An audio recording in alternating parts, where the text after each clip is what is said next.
Guia do Dev Internacional, ganhar em dólar nunca foi tão fácil. Vamos dar uma olhada nesse vídeo aqui. Uma das perguntas que eu mais tenho recebido nos meus últimos vídeos é como fazer transição de gênero, mas a segunda pergunta que mais me enviaram foi como passar em uma entrevista internacional. E hoje eu tô aqui não só pra te dar todas as minhas melhores dicas, como também pra te dar um resumo de tudo que eu passei e tive que aprender até conseguir a minha primeira vaga. Desde o aprendizado de inglês, como funciona o regime de contratação internacional, como receber pagamentos em moedas estrangeiras, até como conseguir resolver algoritmos de Lit Code e entrevistas de design system. E pra fechar com chave de ouro, eu ainda vou simular uma entrevista real pra te dar uma ideia de como essas entrevistas funcionam no mundo real. Eu tenho certeza que com tudo isso, não só você, meu amigo brasileirinho, mas todos os meus manos do resto do mundo, porque caso você não saiba, o canal agora tem dublagem automática, serão capazes de conseguir uma vaga de dev recebendo alguma moeda forte, como dólar, euro ou a moeda do BRICS. Lembrando que eu tô ouvindo todos os pedidos de vídeo e perguntas que vocês têm deixado aos multis nos comentários, principalmente no último vídeo, que foi até regido pelo Mano Davin, então fiquem tranquilos que caso eu não tenha respondido a sua pergunta, ela tá na minha lista. Mas caso você queira que ela fure a fila, é só mandar um super thanks com qualquer valor. E sim, eu roubei essa ideia do sociólogo bissexual vegano Ryan Santos. Bero,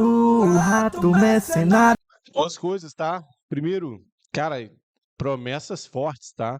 Vai aprender como ganhar, como receber, simulação de entrevista, pô, muito bom. E outra, que edição foda desse vídeo aqui. Muito bom, cara, muito top. Como dominar o inglês? Obviamente, o primeiro passo para conseguir uma vaga internacional é saber falar inglês. Mas caso você não saiba, não se preocupe, não é nada tão complexo quanto esses cursos online fazem parecer. Eu aprendi inglês em casa sem gastar um centavo. Antes disso, eu já tinha tentado aprender com cursos tradicionais, como os cursos da CCAA e da PUSSY. E eu posso te garantir que isso é uma completa perda de tempo. Você quer Cara, esses cursos tradicionais ali é muito ruim, cara. Eu fiz 4 anos, por exemplo, de Number One. Cara, chegou no final, eu não sabia falar nada ainda. Porque a galera, a diferença é que esses cursos, eles estão ali para te enrolar, eles querem que você fique 4 anos, é uma estigma muito grande. Você faz uma faculdade, fiz 4 anos de faculdade, fiz 5 anos de faculdade. Você faz um curso de inglês, são 4 anos de curso de inglês, como se o tempo significasse alguma coisa de aprendizado. E na verdade não. Quando você vai pegar uma vaga gringa, se resume muito mais em você conseguir se comunicar, entender e se fazer entendido. E não o tempo que você ficou. Se você parar para pensar, a gente que é do Brasil, a gente mensura muita coisa em tempo. Pleno é 4 anos de carreira, júnior é 1 a 2 anos, sênior é mais que 5. E na verdade, não. Muitas vezes você pode ser júnior em uma empresa e sênior em outra com a mesma habilidade. A única coisa que vai diferir aí é o quanto que você pode entregar em uma e o quanto de impacto que você vai ter na outra. Sacou? aprender inglês o mais rápido possível para conseguir um emprego, aprenda somente os 20% que são utilizados em 80% dos casos. Novamente o princípio de Pareto salvando nossas vidas. Eu simplesmente desenvolvi a minha estratégia em torno de estudar 100% focado apenas no English for Business, inglês para negócios, ou seja, eu comecei a aprender apenas o inglês corporativo, deixando de lado os outros 80% que seriam absolutamente necessários se eu fosse morar nos Estados Unidos ou algo do tipo, mas que pro meu objetivo de apenas conseguir um emprego internacional eram completamente descartáveis. Tendo em conta apenas o dialeto corporativo, foi muito mais fácil memorizar as palavras, phrasal verbs, perguntas e respostas para situações mais comuns no dia a dia de uma startup tech. Ok, Bero, mas o meu problema não é memorizar palavras e melhorar meu vocabulário, meu problema é entender o que os outros dizem. Para melhorar o meu listening, eu resolvi entrar de cabeça no inglês por um mês inteiro e com isso eu passei a consumir. E hoje você tem muita ferramenta gratuita para isso. Tem um Discord chamado Discord English, que é muito bom. Você joga no Google aí, Discord English. O primeiro link é um servidor de inglês que tem gente de todas as nacionalidades para você praticar inglês. Tem uma IA chamada Character AI, que eu indico para os alunos aqui. Cara, Character AI você consegue programar ali para ser um recrutador, entre aspas, indiano, da Califórnia, Austrália. Você consegue treinar em diferentes sotaques. Isso ajuda muito a você ouvir e quando você for para a entrevista, você não ser pego de surpresa. Outra coisa que eu uso muito é o ChatGPT, cara. Você pega o ChatGPT, desenvolve alguns prompts ali para você conseguir fazer com que ele seja seu professor de inglês e aí você vai treinando junto com ele. Você pede para ele te responder como que seria avaliar a sua resposta ali na metodologia STAR. Ele te faz a pergunta, você responde, ele avalia aquilo, ajusta a sua resposta e te dá uma nota de 1 a 10. Cara, eu faço isso muito aqui, é muito bom. Todo santo dia vídeos no YouTube de canais gringos como Fireship. Eu também lavava louça e malhava escutando podcast no Spotify, como o podcast brasileiro Fluency TV. E por fim, eu também assistia séries que já tinha maratonado 1 milhão de vezes e já conhecia absolutamente todos os diálogos, como Modern Family, com áudio e legenda em inglês. Ok, Battle, mas mesmo tendo um bom vocabulário e um bom ouvido pra entender o que os outros dizem, eu ainda não me sinto confiante pra me comunicar de forma escrita. Para garantir uma boa escrita, hoje em dia é muito fácil, é só você usar extensões como o Google Tradutor e principalmente o Grammarly, que é uma extensão excelente que corrige não somente erros de sintaxe, mas também erros de semântica. Em casos mais específicos, eu também uso o ChatGPT para me ajudar a formular textos mais complexos, como por exemplo quando me pedem para escrever documentação dos projetos. Ok, Battle, então meu vocabulário tá ok, eu consigo entender o que os outros dizem, a parte da escrita é só usar essas ferramentas, mas e a parte mais difícil de todas, a conversação? Bem, segura essa dica de ouro que já vale seu like e sua inscrição. Para treinar o meu speaking, que para 99% das pessoas é a parte mais difícil, eu pesquisei no Google por servidores do Discord para praticar inglês. Entrei em vários servidores internacionais, onde qualquer momento do dia você pode entrar em call com pessoas do mundo inteiro e praticar à vontade. Não acredita em mim? Então eu vou te mostrar. Doing Nossa. something, but he say no, I am fine. Hey guys, what's up? What's up, Hey, bro? bro. Welcome. Where are you from? I'm from Brazil. How about you guys? Brazilian? Yeah. Olha que massa. Esse é o servidor que eu tô falando. Ele é separado em níveis, ó. Beginner, Intermediate, Advanced. Então você consegue ali praticar exatamente com pessoas do seu nível de todas as nacionalidades. cara. Yeah. Beautiful country. Yeah, Neymar. I support your football team every 4 years. Oh, that's great. During your It's because ours doesn't play. Here in my city, everybody loves football, and we love to watch football. To watch like teams like Real Madrid, you know, like there are some Brazilian players like Vinicius Junior You like- and Rodrigo. You like Vinicius Junior? Yeah, bro, I'm great fan of Vinicius Junior. Bro, I hate him. I love Rodrigo so much more. Yeah, I'm a Real Madrid fan, but I hate him. Why I do you- love Rodrigo. Eu nunca vou me esquecer de quando eu entrei em um Macau com um bando de russos. Depois que eu falei que era brasileiro, eles começaram a pedir pra eu ligar minha câmera e sambar pra eles. Após um mês praticando nesses servidores, eu não só aprendi a manter uma conversa em inglês de forma fluida, como ainda por cima matei um pouco da minha timidez e solidifiquei todos os conhecimentos que eu aprendi nas etapas anteriores. Então, ao invés de gastar seu rim com plataformas como o Cambly, é só seguir essa dica. E eu acabei de perder mais um possível patrocinador, então não esquece de deixar o like e o subscribe. Além disso, eu também ouvi dizer que muita gente tem usado o IA no modo Conversation, como o ChatGPT, pra treinar essa parte. Eu nunca testei, mas me parece uma excelente ideia, já que você pode pedir pro ChatGPT agir como um entrevistador. Como conseguir entrevistas? Bom, essa parte eu vou pular porque eu já Cara, juro por Deus que eu não assisti esse vídeo. Eu tô assistindo junto com vocês, cara. Ou talvez ele tenha assistido os meus vídeos. Não é a primeira vez que eu recomendo isso aqui dentro do YouTube. expliquei tudo no meu vídeo passado, que eu vou deixar linkado na descrição e no card aqui em cima. E caso você ainda não tenha visto, nele eu conto como a única ferramenta que eu usei foi o LinkedIn. E foi o suficiente para eu conseguir umas 20 entrevistas de emprego em um intervalo de tempo bem curto. Então assiste aí e volta para esse vídeo depois. Como funcionam os processos de seleção? Essa parte é bem extensa, então vamos dividir por subtópicos. Fase 1, o primeiro contato. A maioria das vagas para empresas gringas, ou pelo menos no Brasil, acontece da seguinte forma. Uma empresa internacional de consultoria de TI, outsourcing, body shop, ou seja lá como você quiser chamar essas empresas que fazem o intermédio. Olha só, eu não sei se esse cara aqui pode ser um aluno, mas eu vou falar para você antes o que que a gente faz. Aqui dentro da mentoria da operação, qual que é o processo para eu conseguir fazer que um aluno consiga um emprego, consiga uma vaga em 3 a 4 meses ali, nesse intervalo? Ele entra 3 a 4 meses, ele já tem um retorno do investimento dele no primeiro salário. A gente faz duas coisas. A primeira coisa é a busca ativa. Então a gente usa ali queries booleanas, que são buscas de palavra-chave na parte de posts. E aí nos posts a gente consegue fazer com que o aluno consiga ser um dos primeiros a se candidatar. Você consegue ordenar pelos mais recentes, aí um recrutador lá no Acre posta lá que ele está precisando de um Java developer. Beleza, postou 1 hora.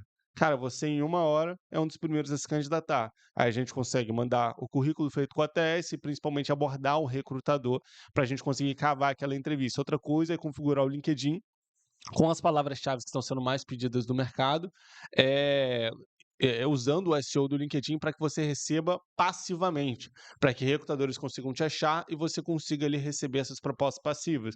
Com isso, a gente tem duas vias. A busca ativa, você vai atrás das vagas, e a passiva, os recrutadores vêm e conseguem te achar. Aí a gente consegue maximizar e consegue fazer com que você receba propostas muito rápido ali. Aí depois disso, treino de entrevista, cara.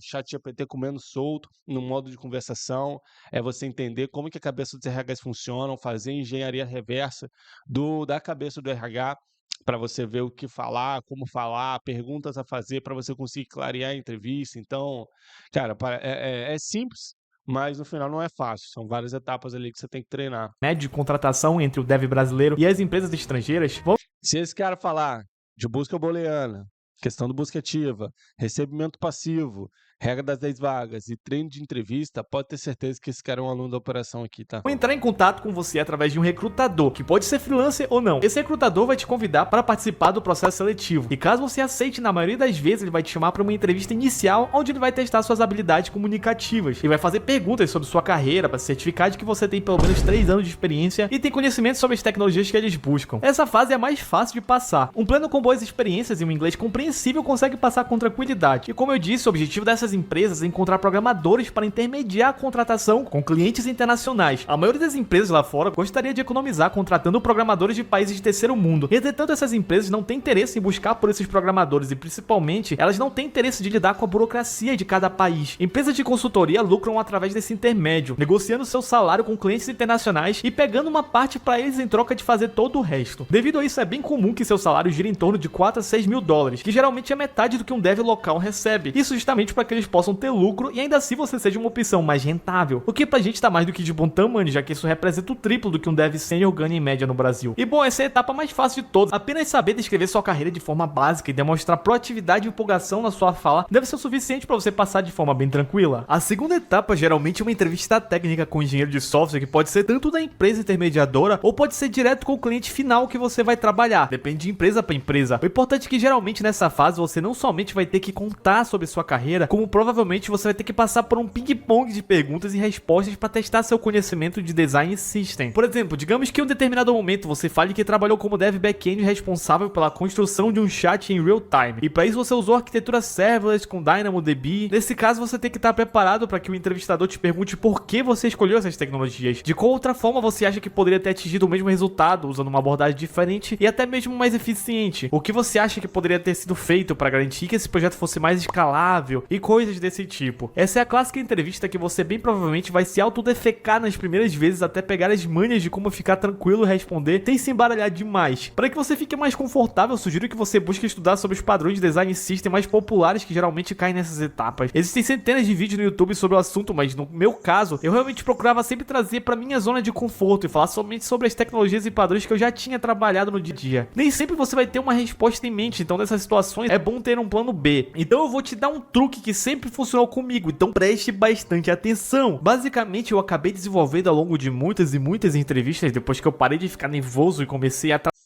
Olha só, antes dele falar isso, é importante falar que a questão de você fazer HackerRank, Lead Code, Code Wars, não vai garantir que você vá bem nas entrevistas técnicas, tá? Ao longo dos anos, desde 2021 trabalhando para fora, desde 2020 fazendo entrevista, cara, tem 5 tipos de etapas técnicas que podem cair, tá?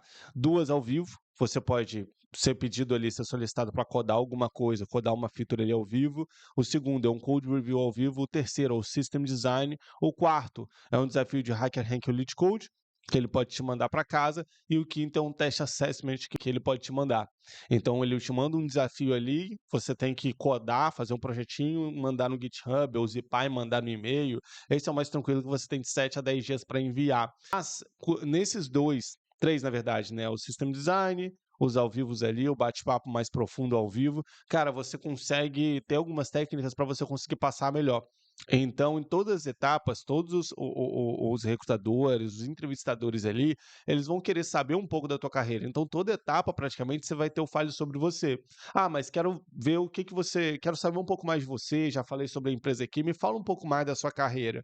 A diferença é o nível de profundidade. Então, numa etapa de RH, você tem que falar da sua experiência, mas sem ir muito a fundo no código, porque senão você desconecta do recrutador.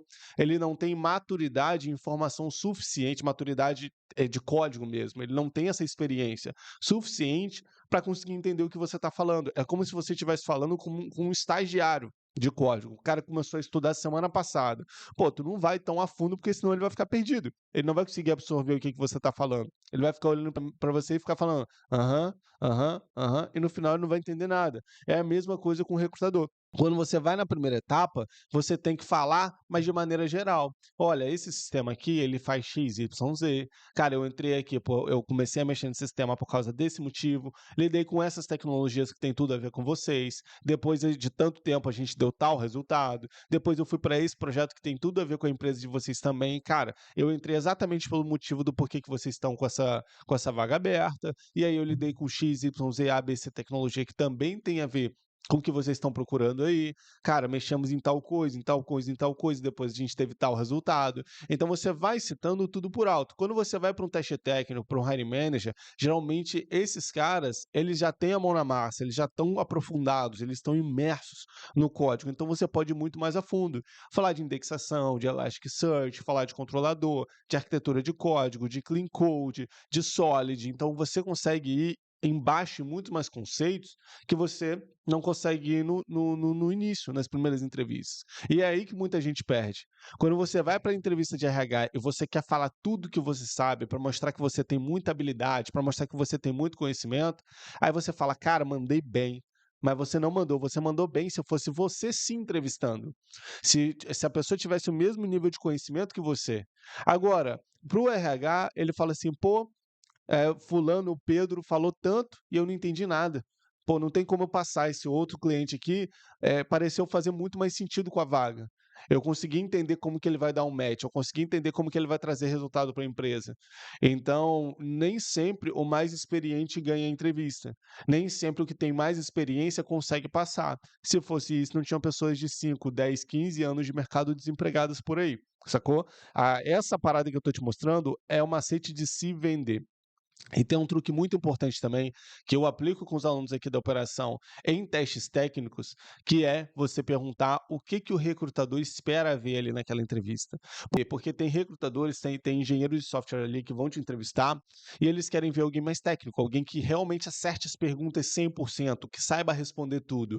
Tem outros que eles querem ver uma pessoa mais alto nível, que como que ela pensa, como que ela organiza. Tem outros que querem ver um engenheiro com uma visão mais gerencial, mais organizacional, como que ele vai dar resultado a médio ou longo prazo, como que ele pensa fora da caixa. Então, para você não tem bola de cristal, não tem como você adivinhar. Então, se não tem como adivinhar, você começar o teste técnico ali sem saber para onde que você tem que ir, é um tiro no escuro. E o tiro no escuro é muito difícil de você acertar. Então, tem determinadas perguntas e entrevistas que é o que eu chamo dentro da operação, que é você jogar luz. Então você pega a cabeça do recrutador e joga a luz aonde que ele quer que você vá. Quando você joga a luz, você sabe onde dá o passo. Luz, você sabe onde dá o passo. A gente nunca dá um passo sem saber o que o recrutador está esperando com aquela pergunta. Sacou? Tratar esses processos não como se alguém tivesse apontando uma arma pra minha cabeça, mas como nada além de um papo entre dois profissionais. Eu cheguei à conclusão de que a melhor estratégia é rebater a pergunta. Eu falava de maneira bem honesta, bom, eu ainda não tive a oportunidade de passar por essa situação, então eu gostaria de saber como você resolveria isso. Ou seja, eu jogava a pergunta de volta pro entrevistador e meio que trocava de posição com ele. Então quando ele me respondia, às vezes eu fazia outra pergunta baseada na resposta dele, pegando justamente aqui. Não gosto dessa estratégia. Não gosto. Porque vão ter muitos recrutadores que vão chegar para você, ou entrevistadores, principalmente porque o cara da entrevista técnica, ele não foi treinado para entrevistar. Então, geralmente, ele está te perguntando, e aí você vai perguntar, tá, eu quero saber como você responderia. Ele vai falar, não, mas eu estou perguntando para você, cara, não sou eu que estou sendo entrevistado. Aí você já puxou um ponto negativo. O cara agora tá te colocando na parede, entendeu? Não gosto dessa estratégia, não recomendo, não acho que ela é válida. Aquele ping. Eu acho muito melhor você perguntar, falar, olha, eu não sei responder tal pergunta. Aí você fala assim, ah, eu sempre uso 5 passos do não sei dentro da mentoria. O que que são os 5 passos do não sei? Você vai ligar 2 passos diretamente com conhecimento da pergunta e 3 indiretamente. Então, se você não sabe alguma coisa, você vai começar a buscar. Primeiro ponto, o que que eu tenho de experiência prática de projetos ou empresas com aquilo? Não tenho. Então, eu vou para o segundo, conhecimento direto na tecnologia. O que que eu tenho de conhecimento nisso? O que que eu tenho de teoria?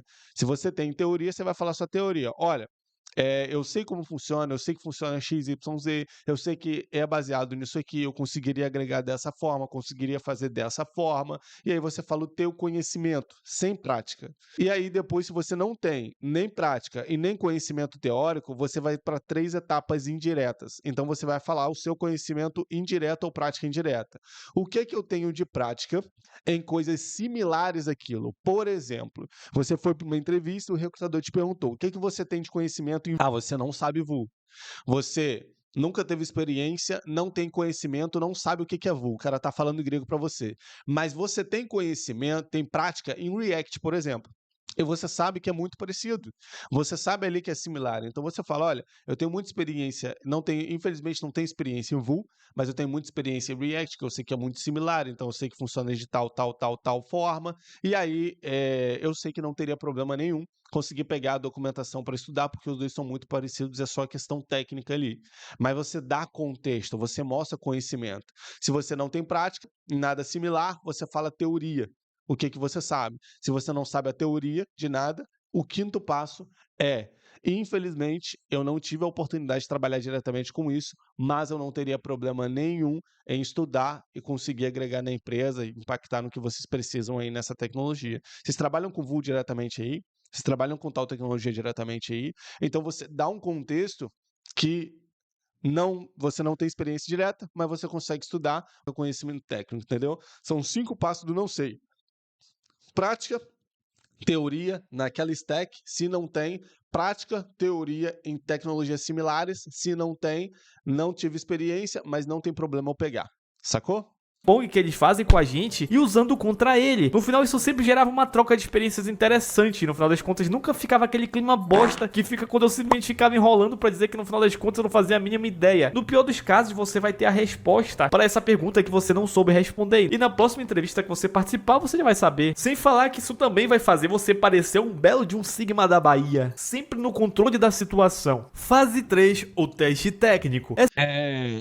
Essa questão de você acabar tentando enrolar, querer ficar falando que você não sabe, isso acaba só te prejudicando. Por isso, os 5 passos do não sei. Por isso a técnica de você perguntar. Em entrevista, é mais contexto você dá da sua habilidade, mais você dá clareza para o recrutador que você tem a senioridade que você tem. O impacto que você consegue gerar na empresa, sacou? Então, quando você dá o máximo de contexto em todas as etapas da entrevista da sua stack, eles conseguem ver aonde que você vai conseguir impactar mais, se você realmente vai conseguir servir. O que acontece é que muitos dos alunos aqui da operação também, muitas vezes iniciam o processo da mentoria e falam assim, isso é muito comum, principalmente alunos que já têm mais experiência, que é mais fácil ter a parte de entrevista. Ele chega e fala assim, olha, eu vou para as entrevistas, mas em várias entrevistas que eu faço, eles falam que eu não tenho experiência suficiente. A questão não é que você não tem experiência, a questão é que você não consegue mostrar essa experiência. Se você não consegue mostrar, eles vão pressupor que você não tem. Mas isso não necessariamente é verdade. Então, muito cuidado com o feedback que vocês tomam aí, porque muitas vezes é só a questão de você não conseguir mostrar. Você vai para uma entrevista internacional, você não tem inglês suficiente. Será que você não tem um inglês suficiente? Ou será que você não praticou as respostas mais prováveis de cair? Para você chegar lá e reproduzir.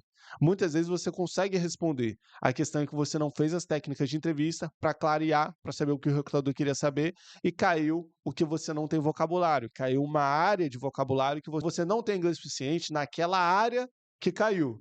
Mas você pode praticar e pode cair ali e pode mandar bem na próxima, entendeu? Então, isso é muito comum e, cara, isso é uma confusão muito comum que muita gente tem. Essa etapa pode ser tanto um dever de casa, no qual você vai ter que desenvolver uma aplicação completa, ou pode ser o temido Lit Code. No caso do dever de casa, que sem dúvida é o que eu prefiro, a dica é sempre entregar mais do que é pedido. Vai ter uma lista de requisitos e eles não vão te pedir pra fazer mais do que isso, mas isso é porque eles são uns danadinhos. É preferível entregar no último dia do prazo do que entregar super rápido e não conseguir superar as expectativas. Eu falo por experiência própria. Eu já entreguei um projeto super rápido rápido e fui desclassificado porque falaram que tava muito básico, sendo que eu tava entregando absolutamente todos os requisitos. Mas você acha que o Battle deixou isso barato? Eu mandei um e-mail dizendo que sem dúvida eu era capaz de entregar um projeto bem melhor, mas que eu imaginei que eles iriam preferir que eu entregasse o mais rápido possível, já que eles me disseram que eles estavam com pressa. Também não. Isso é um erro muito comum. Cara, eu já fiz mais de 200 entrevistas até hoje, internacionais. Muitas delas são gravadas dentro da operação. Cara, eu já troquei uma ideia com um recrutador muito antigo, muito experiente da Rocket Layer, anos e anos fazendo entrevista técnica, e o pessoal de lá da Rocket, que é uma empresa lá dos Estados Unidos, eles me falaram que o teste técnico deles era impossível de passar. Eles faziam um teste técnico impossível de ser resolvido. Era muito complexo e muito longo no tempo que eles pediam a pessoa para fazer. O que eles estavam querendo saber ali? Como que a pessoa pensava? Como que a pessoa fazia o passo a passo de resolução de um problema? Então, vão ter teste eu entendo que o que ele está falando é baseado em uma experiência. Que ele fez uma entrega rápida e aí não era o mais rápido, não foi o melhor. Mas aí, de novo, é a questão de perspectiva. Os caras falaram que, podem ter falado até, você entregou muito rápido, mas às vezes o problema provavelmente, quase que certamente não foi esse. O problema é que ele fez muito rápido e o recrutador queria ver outra coisa. Por isso é preferível você perguntar: poxa, o que vocês querem ver? O que vocês estão esperando nesse teste técnico? Para que você vá na direção que o recrutador queria ver. Às vezes o recrutador queria ver organização de código. Aí ele fez rápido, fez a parada bagunçada talvez, e aí não passou. Ou fez rápido, deixou um monte de pontinho, coisa para trás passar. Os caras falaram: olha, a gente não pode integrar esse membro aqui porque ele vai acabar fazendo merda no código, entendeu? Então, a gente tem que tomar muito cuidado com o que a gente pressupõe de alguns feedbacks. Acho que se eu pudesse refazer o teste, eu entregaria muito mais completo. Então eu taquei 100% de cobertura de testes unitários de integração, adicionei features a mais do que foi pedido pelo teste e no final das contas eu passei. Agora o LeetCode é mais complicado. E muita empresa também, ela vai considerar, eu já recebi esse feedback, tá? Fiz muito mais do que foi pedido e foi negado, e foi reprovado. E aí eu fui perguntar, eu sempre tenho o costume de pedir feedback das minhas entrevistas para saber o que eu errei, para não errar mais nos próximos e passar isso para os alunos também. E o feedback que eu tive foi: a gente não pediu isso, a gente pediu X. Você fez X, Y, Z? Cara, não tá no padrão. Errar para mais também é errar. Então a gente sempre tem que ter contexto do que está sendo esperado. Caso você não saiba, quando falamos de LeetCode, estamos falando daqueles exercícios de programação que requerem conhecimento de lógica e estrutura de dados. Quase sempre a aplicação desses algoritmos vai ser feita em live coding, ou seja, você vai ter que compartilhar sua tela e resolver os algoritmos na frente do entrevistador. Eu quase sempre falho em testes que cobram LeetCode, isso porque simplesmente eu não gosto de estudar LeetCode. Além de que eu sempre fico meio nervoso quando estou programando com alguém me vendo. Esse negócio de programar com outra pessoa vendo é coisa de dev cook. Então foram poucas as vezes que eu passei nesse tipo de entrevista, e nas vezes que eu passei eu fiquei em média 1 mês fazendo um bando de exercício e basicamente memorizando as principais estruturas de dados e as principais resoluções. E justamente por isso que eu odeio LeetCode. É bem uma questão de decorar as resoluções, na minha opinião, e eu prefiro muito mais coisas que requerem criatividade, que sem dúvida é minha principal habilidade, do que coisas que requerem memorização. Então se assim como eu, você também não for bom em LeetCode, eu te recomendo 2 caminhos: o caminho do bem e o caminho do mal. E eu não vou te julgar, independente de qual você escolher seguir. Afinal de contas eu não te conheço e não faço ideia do quão merda sua vida seja, seu inútil fracassado. O caminho do bem é acompanhar canais que ensinam LeetCode. Caso você seja falante de português, tem o canal do Galego, por exemplo, que é um canal muito bom de programação, focado justamente nessa parte de LeetCode e entrevistas em geral. Galego é muito bom, é fera. Bicho é fera, tá? Inclusive ele tem até um curso, falta só gerar meu link de afiliados, mas como não gerou, a propaganda vai parar por aqui. O caminho do mal é usar IA para trapacear nas entrevistas de LeetCode. Já existem vários relatos no Reddit de devs que estão passando até mesmo em entrevistas para as Big Techs do Vale do Silício, usando essas ferramentas de IA especificamente feitas para te ajudar a trapacear em testes de LeetCode. Eu ainda não testei, mas pelo visto o app consegue detectar se a sua tela está exibindo algum problema de LeetCode e com isso gera uma janela transparente completamente invisível para compartilhamento de telas e que consegue exibir a resolução do algoritmo de LeetCode em tempo real. Então faça a sua escolha, eu não vou te julgar, seja feliz. Como receber seu salário e como funciona a tributação de moedas estrangeiras? Nunca testei essas ferramentas e não indico aos alunos para testar, tá? Como tem ferramentas para atacar, tem ferramentas também que estão sendo desenvolvidas para defender.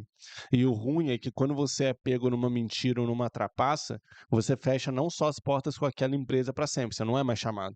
para aquela empresa, para fazer entrevista lá. Mas você fecha portas com empresas parceiras daquela empresa lá também. Então, o boca a boca rola. Vocês viram aí, por exemplo, há um tempo atrás, o menino lá do Vale do Silício que estava trabalhando em 4, 5 startups ao mesmo tempo. Cara, mano, a carreira do cara acabou. Então, eu não gosto desse tipo de abordagem, porque isso é colocar muita coisa em risco.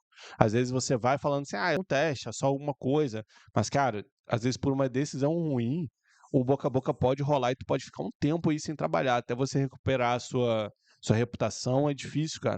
E como muitos me questionaram no vídeo passado, para receber você precisa ter uma conta de pessoa jurídica. Não somente para que o contrato possa ser estabelecido e você possa receber seus pagamentos, mas também para que você possa lidar com as questões tributárias. Em específico, para você dev brasileiro, o ideal é abrir uma ME ou LTDA. No meu caso, eu optei pela LTDA, por exemplo. Geralmente essa parte é bem chata e conseguir um contador de confiança e que não vai enfiar a mão no seu bolso é bem difícil. Além de que nem todo contador sabe lidar com essa questão mais específica que envolve o trabalho de um dev, e ainda por cima internacional, portanto acaba valendo muito mais a pena contratar um serviço de contabilidade online. E no caso eu recomendo a XT Contabilidade do nosso mano Igor, que já é figurinha carimbada da bolha dev no Twitter. E justamente eu recomendo por ser uma empresa de contabilidade feita de dev para dev, na qual você pode delegar absolutamente todo o processo fiscal. Ou seja, eles abrem para você o CNPJ, configuram tudo o que é necessário para a emissão de nota fiscal, que é um processo extremamente chato. Configuram a questão de esquema de tributação para que você pague o mínimo possível de impostos, além de obviamente te ajudar a pagar todos os tributos em dia para que você não caia na malha fina. Fazendo a sua contabilidade certinho, você vai descobrir que diferente do que muitos dizem por aí, você vai pagar bem, mas bem menos impostos do que você pensa. E eu vou deixar na descrição o meu link para que vocês recebam 50% de desconto na primeira mensalidade. Passando para a parte do recebimento, você vai precisar de uma Olha, é importante falar, quando você trabalha para gringa, antes de você assinar o contrato, não é indicado você abrir o CNPJ. Ah, Lucas, vou abrir o meu CNPJ, tal, vou abrir desde agora, já que eu quero pegar minha vaga gringa. Não, cara, você vai acabar pagando aquilo, vai ser um gasto a mais desnecessário. CNPJ é muito rápido para você abrir, geralmente de 3 a 7 dias. Você abre um CNPJ novo, então você recebe o contrato, dá entrada na abertura da CNPJ, ali no primeiro e segundo dia depois que você recebe o contrato, dá tempo de sobra de você abrir a empresa, finalizar o contrato e receber o seu salário até o final do mês. Algumas empresas que eu já trabalhei, por exemplo, elas funcionam com você trabalha um mês, você recebe no último dia útil do próximo mês. Então você recebe 30 dias depois daquele mês que você trabalhou. Então, cara, dá tempo de sobra para você conseguir fazer o recebimento do seu salário. Tá, se você tiver ali uma empresa que você recebe no final do mês que você trabalhou, cara, 3 a 7 dias para você abrir, não tem problema nenhum. E geralmente em taxas, tá? A gente paga ali 3% para remessas vindas do exterior. Então, você trabalhando aqui no Brasil para uma empresa de fora, recebendo em dólar por algum dos gateways de pagamento, Husky, High Globe, que seja, cara, você paga 3%. 3%. Eu tenho a minha contabilidade aqui, não vou fazer um jabá da contabilidade porque é a mesma coisa, vai ser 2 jabá de 2 contabilidades diferentes, mas depois você pode pesquisar aí Pérez e Fernandes, os caras aí são bons em dev também. E aí, cara, você recebe 3% de remessa de fora e 6% de remessas vindo do Brasil com uma ME. Então, eu trabalhei, por exemplo, na Quorum também. A Quorum é uma empresa ligada ao governo dos Estados Unidos. Tem clientes lá como a Força Aérea Americana, tinha clientes na época que eu trabalhei, a gente trabalhava com integração da Casa Branca, era uma empresa política lá nos Estados Unidos, e aí eles tinham uma base no Brasil. Então, na época, eu recebia ali com o salário, mais os benefícios, tudo que tinha, dava ali 15 a 16K, somando tudo. Só que aí, tinha a base no Brasil, eles também faziam um contrato CLT. Se fosse PJ, seria 6%, porque é um ME ali no Brasil. CLT é taxa fixa, 27,5%. Então, se você recebe lá de fora, usando um gateway de pagamento, 3%, um ME de uma empresa que você recebe em real, mesmo trabalhando para um time gringo, 6%, se for CLT, 27,5%. A diferença é discrepante. Conta internacional. A conta que eu uso é a TechFX, que é uma empresa de recebimento de remessas do exterior, voltada justamente para os devs que trabalham e vou falar para vocês, muito cuidado. Eu nunca ouvi falar dessa TechFX, mas eu vejo muitos gateways de pagamento surgindo e tendo muito problema. Os alunos tendo problema com recebimento, pagamento travado. Então, cara, às vezes num gateway de pagamento, por exemplo, a Husky, você paga 1%. A Globo, se eu não me engano, é 0,5%. Isso significa que, no salário de 30 mil, você recebe 29.700. Cara, insignificante na Husky. Se for numa High Globe, você recebe ali 27.850. Agora, vai vir um gateway aí que vai cobrar de 150, R$ 50, mas deixa o seu pagamento travado 3 meses. Cara, isso é um prejuízo pesado, tá? E uma dor de cabeça pesada. Então, eu prefiro muito mais ir nos confiáveis ali. Internacionalmente. Tudo o que vocês precisam fazer é criar uma conta e mandar os dados para a empresa que você vai trabalhar. E o dinheiro Por exemplo, cara, eu já tive alunos que relataram muito problema com C6. Alunos que tiveram problema com a XP. A gente oferece benefício, não sei o que, nessa de benefício, chega no final, tu toma no redondo. vai cair certinho na sua conta bancária sem a menor dor de cabeça. O meu amigo que me indicou essa empresa, e sendo 100% honesto com vocês, antes eu recebia meu dinheiro pela Remessa Online, que é bem famosa também. Entretanto, eu mudei para a TechFX depois que meu salário simplesmente ficou preso por mais de um mês com eles. A TechFX nunca me deixou na mão e além disso a taxa de saque é bem menor. O atendimento é melhor e tem umas funcionalidades extras, como a meta de câmbio para você sacar automaticamente quando bater na cotação que você quer. Eu também vou deixar meu link na descrição, que vai dar desconto para os primeiros saques que vocês fizerem. Com isso, vocês vão economizar tanto no recebimento quanto na parte tributária. E as duas empresas são especializadas em lidar especificamente com programadores, então tá tudo em casa. Entrevista real. E eu sei que eu disse no começo que no final eu simularia uma entrevista, mas sinceramente o vídeo já bateu mais de 13 minutos e eu faço overemployment, guys. Se eu fosse colocar em entrevista, provavelmente eu atrasaria esse vídeo por mais um mês. Na real que eu tô tão atarefado que até contratei um editor pro canal secundário. Eu só espero que ele não me cobre muito caro por esse vídeo. Não, Bero, que é suave, mano. Não se preocupa não. Vai ser só R$ 1.000, mano. Joga bagaço no meu peito que eu edito mais. Se você quiser ajudar um dev a sair do overemployment e postar com mais frequência no canal, eu vou deixar o link para uma mentoria aqui, bem provavelmente você não precisa, pra ser sincero. Basta seguir todas as dicas que eu dei e com certeza você vai conseguir uma vaga. Mas caso você sinta que mesmo assim precisa de algo mais específico pro seu caso, o link tá na descrição. Não esqueça também de deixar o subscribe, pois a meta é conseguir 2 placas de 100k e esfregar na cara do fiasco que conseguimos 2 placas enquanto ele só tem uma. Eu sou o Bero e até a próxima. Ó, realmente não teve entrevista real. Pô. Mas, cara, vídeo muito bom, tá? Tem dicas muito boas, mas parecem dicas de quem tá iniciando agora no mundo de uma empresa gringa, cara. De quem começou a buscar há pouco tempo, tá deslumbrado, não é uma pessoa tão madura tecnicamente. Então, assim, muito cuidado, tá? O vídeo é muito bom, o garoto parece ser muito bom, principalmente passa uma informação tento passar uma informação de qualidade ali, mas cuidado com esse feedback se você toma, tá? Geralmente o feedback ele não significa realmente o que ele está querendo dizer. Muitas vezes tem entrelinhas, tem técnicas, tem coisas que você consegue burlar e no próximo entrevista, usando só algumas técnicas diferentes, você tem um feedback muito diferente, beleza? Se você que está aí, cara, tá assistindo esse vídeo, quer ali agendar uma consultoria de LinkedIn, uma consultoria de roadmap, eu e o meu time, você pode tanto cair comigo, tanto cair com o time, com alguém do meu time, da minha equipe aqui, a gente está fazendo algumas consultorias, algumas análises de LinkedIn de roadmap. Então, se você quiser uma consultoria especializada na metodologia que a gente faz aqui, que é a metodologia da operação, que dá esse resultado, você pode acessar aí, operaçãocódigodeouro.com.br/resultados. Você vai cair nessa página aqui, você pode ver alguns resultados, você pode clicar, ver a galera falando do resultado, ver qual que é a opinião das pessoas aqui e tal. Então, em cima dessa metodologia, a gente quer mostrar isso para mais gente. A gente quer espalhar a palavra da operação e mostrar para você como que você pode ter resultado aí também, tá? Se você quer uma análise, um roadmap, é só clicar aqui embaixo. É claro que no final a gente vai oferecer a operação para você, a gente vai oferecer um dos treinamentos, se você quiser estar dentro, 100%, chega para cá. Se não, tá tudo bem também. Pelo menos você recebeu um roadmap, uma análise de LinkedIn de graça. Fechou? Tamo junto, valeu, falou e eu te vejo no próximo vídeo. Tchau.